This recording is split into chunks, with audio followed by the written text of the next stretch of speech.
વિસાવદર વહીવટી તંત્ર સામે માલધારીઓએ ઉપવાસ આંદોલનની ચીમકી ઉચ્ચારી છે।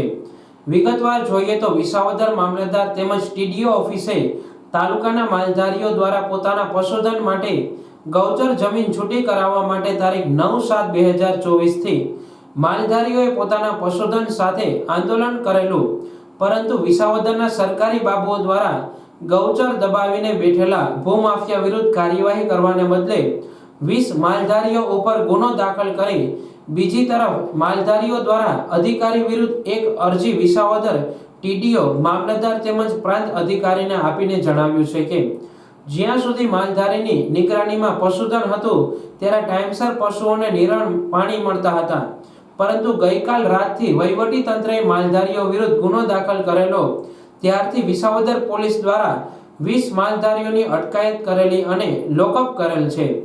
પશુધનને નિરણ કે પાણી પર મળેલ નથી। જો માલધારીઓનું પશુધન ભૂખ તરસને લીધે બીમાર પડે કે મૃત્યુ પામે તો તમામ જવાબદારી સરકાર બાબુઓની રહેશે। વિસાવદર માલધારી સમાજનું આંદોલન, જેની અંદર આ 3 દિવસથી ગાયોને અંદર પૂરી દીધી, માલધારીઓને પણ પૂરી દીધા। જે લોકોએ ગૌચર પચાવી પડ્યા છે એ લોકોની માથે ગુના દાખલ નથી થતા। જે માલધારીઓ ગાયો લઈને મામલતદાર કચેરીએ ઘેરાવ કર્યો છે એ માલધારીઓની અંદર આ જેલમાં પૂરી દીધા। 2 દિવસથી આ ગાયો ભૂખી અને તરસી મામલતદાર કચેરીએ પૂરી દીધેલ છે। કોઈ પણ કાર્યવાહી એની વાંહે કરેલ નથી। ચારાની, પાણીની કોઈ જવાબદારી આની પગલાં લેતું નથી। બીજી વાત કે કોઈ અધિકારી જવાબદારી સ્વીકારવા તૈયાર નથી। સાથે માલધારીઓએ ચીમકી પણ ઉચ્ચારેલી છે કે મામલતદાર દ્વારા ફરિયાદ કરીને માલધારી વિરુદ્ધ ગુનો દાખલ કરેલો તેમને છોડી મૂકવામાં આવે। ગૌચર જમીન છૂટી કરાવવા માટે લેખિત ખાતરી જવાબદાર અધિકારી દ્વારા આપવામાં આવે, અન્યથા તારીખ 12/7/2024 થી સૌથી વધુ માલધારીઓ દ્વારા ગાંધી ચિંધ્યા માર્ગે આંદોલનના મંડાણ કરીશું। વિસાવદર તાલુકા ગૌચર છૂટા કરવા બાબત માલધારીઓ 2-3 વર્ષથી અરજીઓ આપે છે, એમને બધાને લેખિતમાં આપે છે, પણ કોઈ કામ એવું થતું નથી।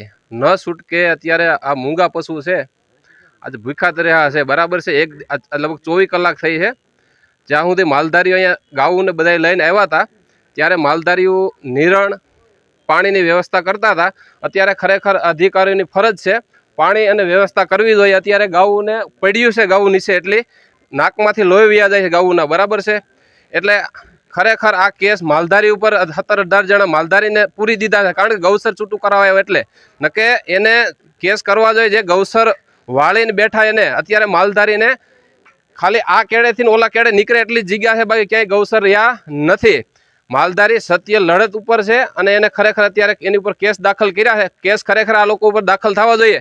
ગાઉ કેટલી ભૂખી છે અહીંયા અંદર તમે જોઈ લ્યો। 24 કલાકથી પાણી કે નિરણ કાંઈ મળ્યું નથી, નકે એના એવિડન્સ દે સીસીટીવી કેમેરા છે, બરાબર। નકે માલધારી જ્યાં સુધી એના કબજામાં ગાઉ હતી ત્યાં સુધી તમામ માલધારી નિરણ બીણ બધા એની વ્યવસ્થા કરેલી છે।